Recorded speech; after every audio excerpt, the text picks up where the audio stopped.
Welcome to Info Niffle's episode on elves. I've got Icelanders fear the hidden people spells. Against the Russian trolls, the cyber elf force rebels. This horrible movie combines multiple levels of hells. These fans are doing weird elfish things to themselves. But first, your own personal buddy elf costume on your shelves. Elves. Last Christmas season, Will Ferrell showed up to a hockey game dressed like his character Buddy from Elf. He hadn't shaved for a while and was smoking a candy stick. He joked Buddy had been laid off from the North Pole. Now is your opportunity to show up to sports events dressed as Buddy. One of the costumes from the movie, actually worn in this scene, is going up for auction and is estimated to go for around $250,000. The auction also has other cool Christmas memorabilia, like Alan Rickman's script from Die Hard. And if you say Die Hard isn't a Christmas movie, then what's this? Now I have a machine gun. Ho, ho, ho. Other items include the hoverboard from Back to the Future, Boba Fett's gun, Indiana Jones' fedora, the axe from The Shining, and the ghost face mask from the original Scream. If I were rich, I would buy them all and wear them all at once. What's your favorite Christmas movie? Elves. I think we can all agree that Elf is a great movie, brilliantly examining the lives of elves. But it only succeeded because of the groundbreaking elf movies that came before it, like 1989's Elves.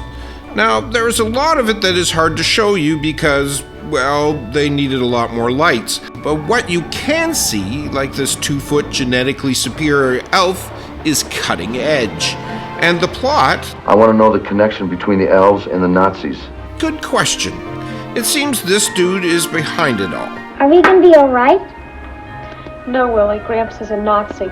But is he even really her grandfather? A man in a study is your grandfather. And your father! Gross. Why? I impregnated my own to produce an offspring that would be suitable to the elf. The movie ends with what I think is supposed to be an elf-human sex scene ending in the killing of the elf.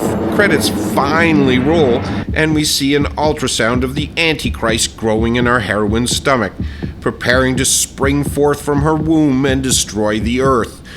Which, after watching this movie, is probably warranted. Elves! There has always been a strong attraction between humans and elves. Aragorn and Arwen are one hot couple, but sometimes the human takes it a little too far. This NASA scientist is head of the Elvish Linguistics Fellowship, or ELF. He has written books, edited 2 journals, and a newsletter on the made-up elf language from The Lord of the Rings. This dude has 4 elvish dolls, including a forest elf, a dark elf, a queen elf, and a warrior silver elf. He makes clothes and armor for them. He also sleeps with them, but says it's not sexual, that they are just more like teddy bears.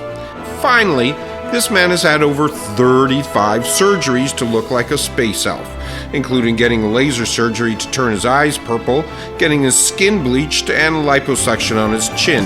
However, I guess it could be worse. People could be turning themselves into orcs. Oh wait, they are. Elves. When you hear the term cyber elves, you probably think of something like this. But the real cyber elves look way less cooler than they are.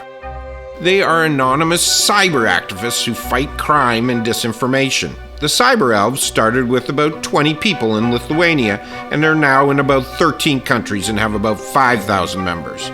They aren't hackers, but rather digital investigators who call out bullshit and track down real-life villains. The Bulgarian elves, called the BG elves, use reverse image search and geolocation to track down a woman who was selling videos of her harming animals. The elves also fight lies spread by Russian trolls.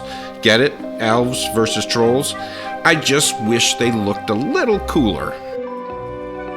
Elves! Were elves real? Some people believe that elves existed at one time, but for whatever reason, became extinct like Neanderthal man. Others believe that elves were actually regular people with Williams syndrome. People with this condition are short, have small upturned noses, puffy cheeks, pointy chins, prominent ears, and often a very happy disposition. There is folklore of tiny people all over the world. When Lewis and Clark encountered indigenous people in South Dakota, they said not to go near certain mounds because little people lived there. In some countries, they even still believe in elves.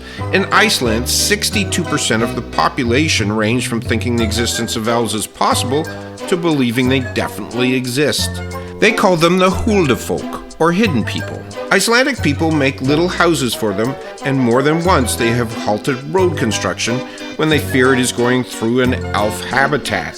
People ask the elves to move to a new location, and then we can do whatever we want. I know elves exist because they made this video while I was sleeping.